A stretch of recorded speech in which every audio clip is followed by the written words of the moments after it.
in Kazakhstan when Nazarbayev became the Elbasi, and when he was almost eaten instead of sausage. And by the way, he regularly goes to Putin to complain. And he shows this to Tokayev, trying to turn things back around. There's so much intrigue there that even Tokayev has taken notice of it. And it's no coincidence that he mentioned it in an interview. That all their contacts are unofficial. Here, of course, a good question arises. What could these people be negotiating about? Depose Nazarbayev and not yet depose Putin. Not to negotiate for Nazarbayev to return to Kazakhstan and hand over half of Kazakhstan to Putin. Nazarbayev says, if you bring me back, I'll just hand over all of Kazakhstan to you, lock, stock and barrel. Because this unsavory person, the earthworm, he's working for Xi Jinping, he's working for China, and he's already showing you the horns and doing it quite regularly.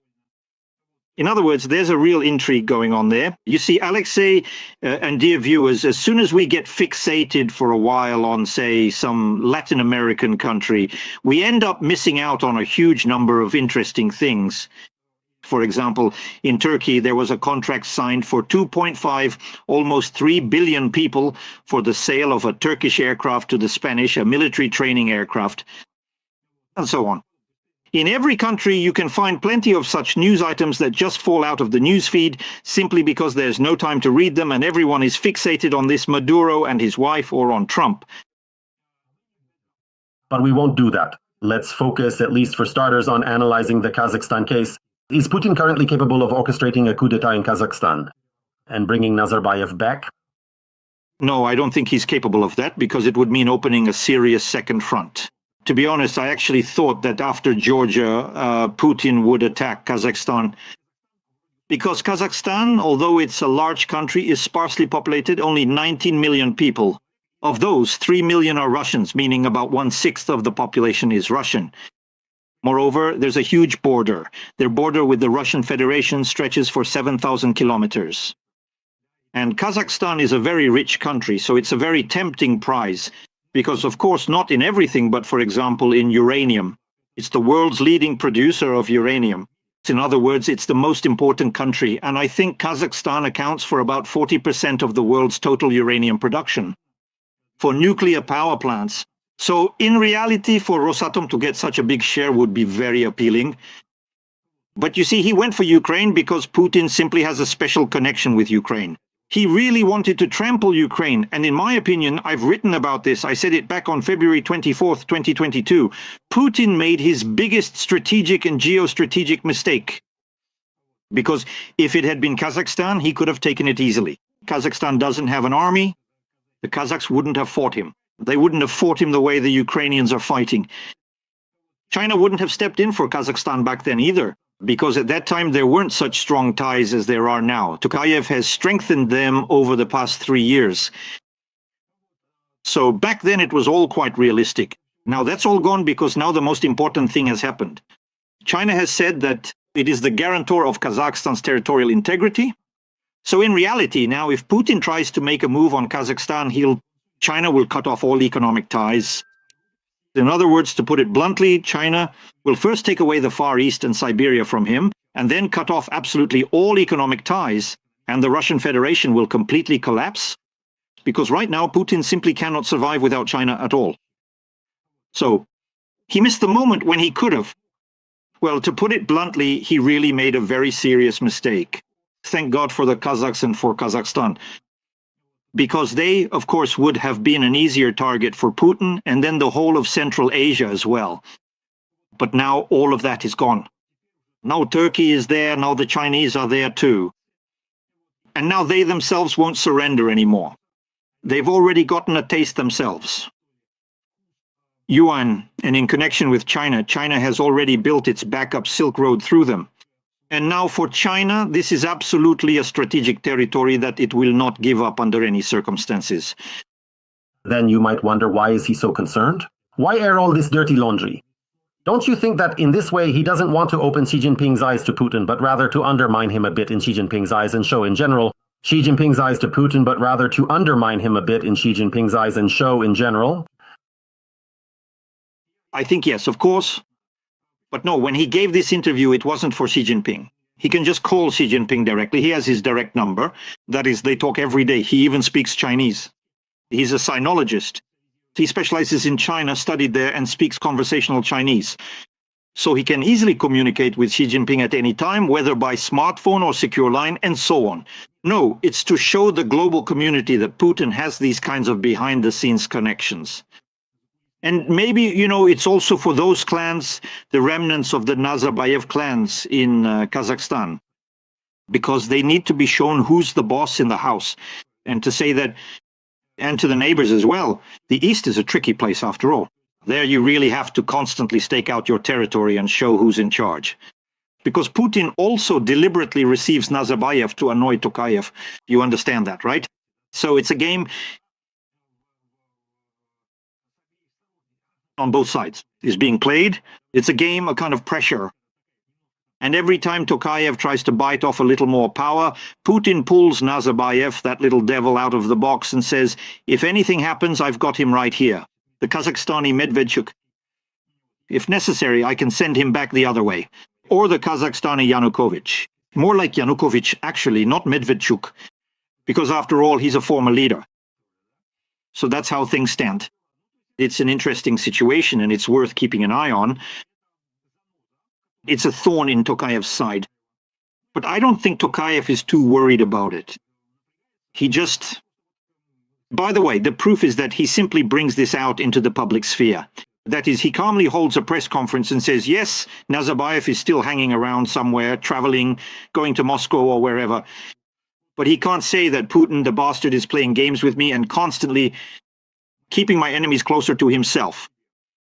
But he made it clear that he's aware of everything that's going on, that he's the boss, and that everything is fine.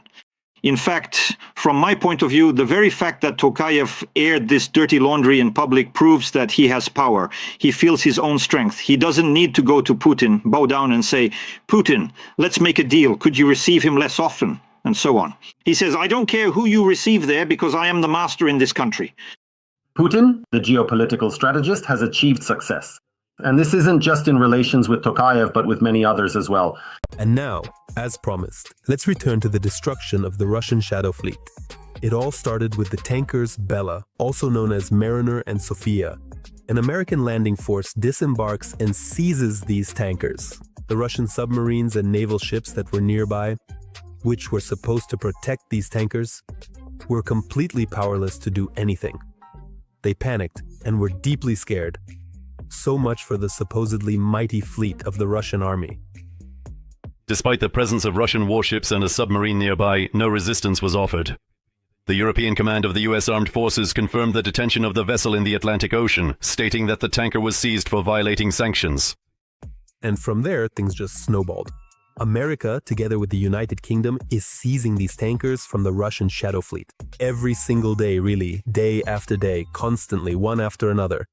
The US has detained yet another tanker from the Russian Shadow Fleet, the Alina. The tanker was transporting Russian oil and was involved in exporting oil and petroleum products from ports in the Baltic and Black Seas. So, let's figure out what the collapse of the Russian Federation's Shadow Fleet actually means. Well, first of all, Russian oil. Oil is not for an empire anymore. That's it, goodbye. Russia's oil and gas revenues have plummeted to their lowest level since the pandemic. Just like that. Where's the money? Where's the money, Zin? And the money is gone. There won't be any more in Russia, and Russia will also have much less weaponry for its war against Ukraine. The army has been left without weapons. A crucial route has been attacked. A civilian cargo ship or actually a warship. A vessel traveling the Iran-Russia route has sunk in the Caspian Sea. And yes, this is the very corridor that investigations have called the likely maritime line of weapon supplies to the Russian Federation. And in general, I want to tell you that these strikes on the tankers of Russia's Shadow Fleet have caused a stir around the world. There's even an uproar in Kazakhstan, among others. The day before, the ships were hit by drone strikes. The origin of the drones is not officially specified. The Delta Harmony and Matilda tankers were attacked. The ships sail under the flags of different countries, and at least one of them was preparing to load Kazakh oil from the CPC pipeline. And so, the president of Kazakhstan, Tokayev, immediately responded to this event, to this strike. After the attack by unidentified drones in the Black Sea on tankers involved in transporting Kazakhstan's oil exports, Astana called on Europe and the US to take measures to ensure the safety of shipments. Well, let me put it this way. Of course, we all know about the president's excellent physical shape, Tokayev.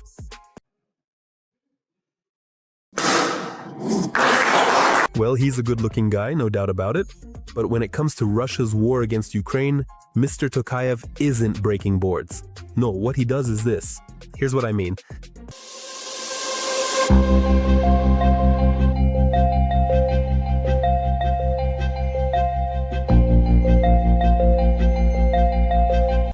Tokayev is like Van Damme doing the impressive splits.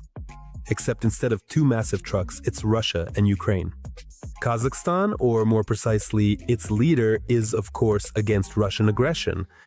Neither the island of Taiwan, nor Kosovo, nor South Abkhazia, nor South Ossetia, nor the region of Abkhazia. And quite apparently, this diplomatic principle will also be applied to those various quasi-state territories which, in our own professional view, include Luhansk and Donetsk. No, this is absolutely certain. That's wonderful. But at the same time, Kassym-Jomart Kemalovic, for some reason, is dissatisfied that Ukrainian drones are enforcing sanctions and preventing the transport of Russian oil or oil for Russians. But when it comes to shelling or the genocide of Ukrainians, Tokayev for some reason tactfully keeps silent. But he regularly sings praises to Putin. So how does that happen? It's really a split. I would first of all like to express my heartfelt gratitude for the exceptionally warm welcome, literally from the very first minutes, in historic Moscow on this sacred land. And on the other hand, there's another interesting point. And here I want to ask your opinion. Please write your thoughts in the comments below. Look, on December 28th, 2025, Putin holds a closed meeting in the Kremlin with the first president of Kazakhstan, Nursultan Nazarbayev. And already the very next day after this meeting in Astana, here's what's being proposed.